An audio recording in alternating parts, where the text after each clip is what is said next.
दिवाली का त्योहार आने वाला था। वंदना अपने पति आशीष को दिवाली की पूजा और बाकी के सामान की लिस्ट लिखवा रही थी। सुनो, 1 किलो बालूशाही भी लिखी लो। वंदना, एक बार में सब कुछ लिखवा दो। अब देखो मैं बोलता जा रहा हूँ, ध्यान से सुनो, फिर कुछ रह जाएगा तो बोलोगी। बूंदी के लड्डू, सफेद रसगुल्ले, बालूशाही, खील खिलौने और बताशे, बाकी दिवाली पूजा का सामान। अगर कुछ रह जाए तो मुझे एक बार फिर फोन मिला देना। कल धनतेरस है, दिवाली पर बहुत भीड़ रहेगी। आशीष बेटा, मैंने बिजली वाले को बुला लिया है। एक बार दिवाली की लाइट कैसे लगवानी है वो भी तुम देखते जाना। ठीक है पापा, कहाँ है बिजली वाला? मैं उसे समझा देता हूँ, फिर आप लगवा लेना। दादाजी, मुझे फुलझड़ी लेनी है। रिंकू बेटा, अभी बिजली वाला काम कर जाए फिर मैं तुम्हारे साथ फुलझड़ी लेने चलूंगा। बहू, कलावती कहाँ है? नजर नहीं आ रही बहुत देर से। पापा जी, वो मम्मी जी सुषमा आंटी के घर गई हैं। वो लीजिए आ गई। वंदना बहू, जल्दी से तैयार हो जाओ, हमें बाजार जाना है। बाजार? पर मम्मी जी, अचानक बाजार किस लिए चलना है? धनतेरस तो कल है ना? बहू, अभी अभी सुषमा ने बताया है बाजार में दिवाली की सेल चल रही है। एक दुकान पर तो एक साड़ी के साथ 5 साड़ी मुफ्त मिल रही हैं। मजे ही आ जाएंगे। और भी बहुत कुछ सेल में मिल रहा है उस दुकान पर। अब जल्दी से तैयार हो ही जा, पता चले हमारे जाने से पहले माल ना छट जाए। मम्मी जी, सेल में सामान सही नहीं मिलेगा। पता नहीं, आजकल सुना है बहुत लूट मची हुई है, सेल के नाम पर ठग लेते हैं। अरे बहू, तुम तो पता नहीं क्या क्या सोचती रहती हो। सब लोग जा रहे हैं सेल से सामान लेने, अभी तक तो किसी का सुना नहीं। तुम अब चुपचाप चल लो, पड़ोसन सुशीला भी गई है। अपनी सास कलावती के कहने पर वंदना उसके साथ बाजार चली जाती है। साथ में पड़ोसन सुषमा, उसकी बहू अलका भी थी। मम्मी जी, दुकान कहाँ बताई थी? ममता आंटी ने एक बार फोन करके पूछ लेते। हाँ आंटी, एक बार पूछ लो। चलते चलते पैरों में दर्द हो गया है, एक तो इतनी भीड़ है बाजार में। हाँ, मैं फोन करती हूँ। पता नहीं अलका बहू, आजकल तुम्हारे कुछ ज्यादा ही पैरों में दर्द रहता है। हमें देखो 55 साल के हो गए, अभी तक टांगों में कितनी फुर्ती है। पूछ ले कलावती एक बार, नहीं तो ये शोर मचा देगी। कलावती पड़ोसन ममता को फोन करती है। अरे वो आगे जाकर जो गोल चक्कर है ना, उसके साथ में एक पतली गली जा रही है। वहीं कोने में जाकर एक बड़ी दुकान है, उसके बाहर दिवाली धमाका सेल लिखा हुआ है। बस उसी दुकान पर जाना है। चलते चलते कलावती और बाकी सब उस दुकान पर पहुंच ही गए जहां पर सेल लगी हुई थी। भीड़ इतनी थी कि पैर रखने की भी जगह नहीं थी। आइए आइए, दिवाली धमाका सेल में 1 के बदले 5, 2 के बदले 7 ले जाइए। आइए आइए। सामान तो बहुत बढ़िया लग रहा है। यहाँ तो साड़ियों के साथ साथ और भी घर की चीजें लगी हुई हैं। हाँ कलावती, चल जल्दी जल्दी बढ़िया बढ़िया सामान छांट लेते हैं। बहन जी, छांटने का कोई हिसाब नहीं है, यहाँ पर पैकिंग के सामान रखे हैं। इतने कम पैसों में अगर लेने में इतना समय लगाओगे तो हमारे और भी ग्राहक खड़े हैं। ये कपों का सेट है, पैकिंग में है। इसका एक कप ऊपर डिजाइन में रखा हुआ है, वैसा ही कप अंदर डब्बे में है। अगर लेना है तो 100 रुपए में 12 कप मिलने, ले लो। 100 रुपए में 2 दर्जन कप का सेट? सुषमा, वैसे ये लेने देने में बढ़िया आइटम रहेगी। बहुत से रिश्तेदारों के घर दिवाली देनी है। ये कप का सेट और ये एक एक चादर सही रहेगी देनी। तुम भी ऐसा ही कुछ देख लो। बहन जी, अगर आपको चादर लेनी है तो डबल बेड की 800 रुपए में 5 चादरें हैं। बहुत बढ़िया सामान लग रहा है, खरीद ही लेते हैं। माँ जी, ये सब सामान खरीद रहे हो, पता चला कोई नुकसान हो गया तो क्या ही बोलेंगे। और ये लोग बोल रहे हैं कि सामान वापस भी नहीं होगा। अरे बहू, इतने सारे लोग खरीद रहे हैं, हम अकेले थोड़ी हैं। नुकसान किस बात का है? सामान हमारे सामने है, वैसे ही सब कुछ पैक करा हुआ दे रहे हैं। मुझे पैसे देने दे। भैया, हमारे कितने टोटल हुए?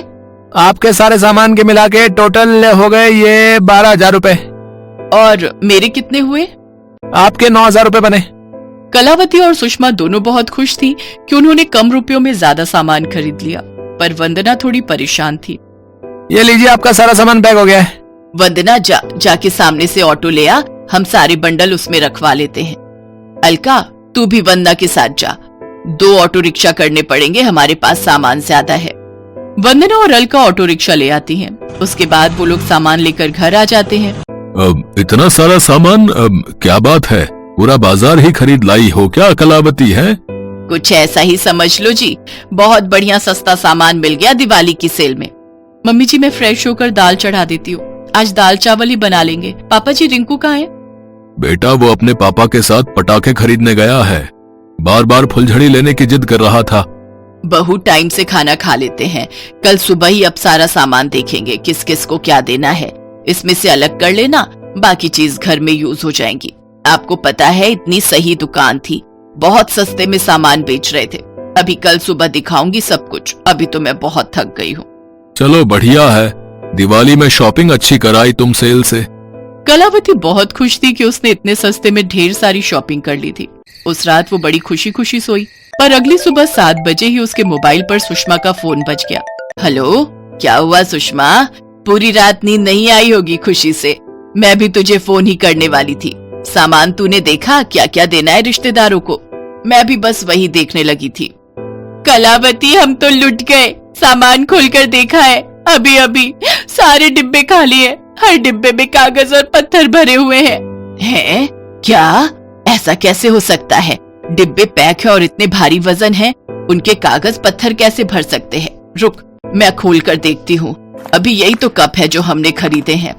कलावती जैसे ही कप का डिब्बा खोलती है, वो देखती है वो पूरा डिब्बा खाली है और उसमें कागज और पत्थर भरे हुए हैं। हे भगवान, ये क्या है?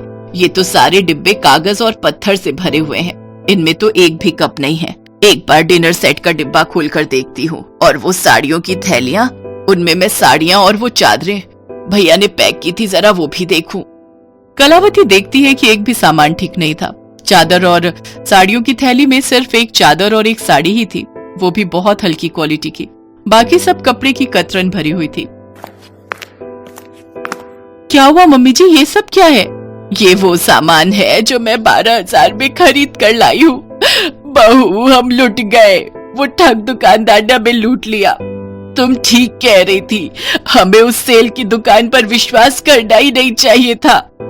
मम्मी जी, अभी के अभी उस दुकानदार के पास चलते हैं। आप एक काम करो, आप सुषमा आंटी को भी बोलो।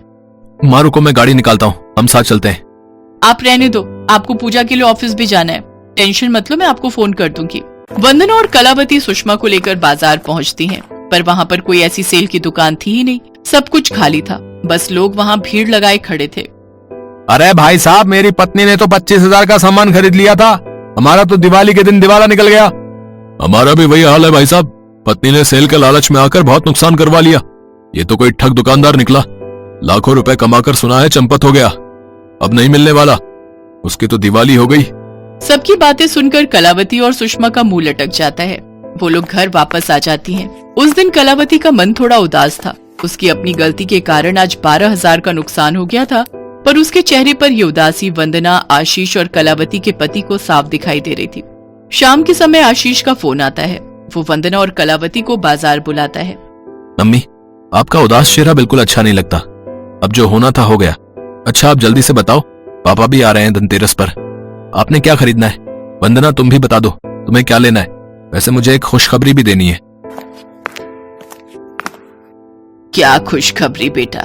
एक तो नुकसान के चक्कर में मेरा मन बहुत खराब है, अगर तेरी कोई खुशखबरी सुन लूंगी तो मेरा मन बदल जाएगा।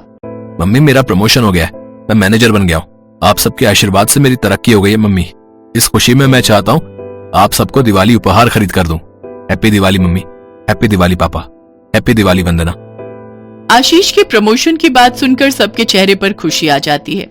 उधर सुषमा भी अपने आप को संभाल चुकी थी। उसके घर में भी सबने उसे खुश करने के लिए बहुत से तरीके अपनाए। इसके बाद सब लोग खुशी खुशी साथ में मिलकर खूब धूमधाम से दिवाली का त्योहार मनाते हैं।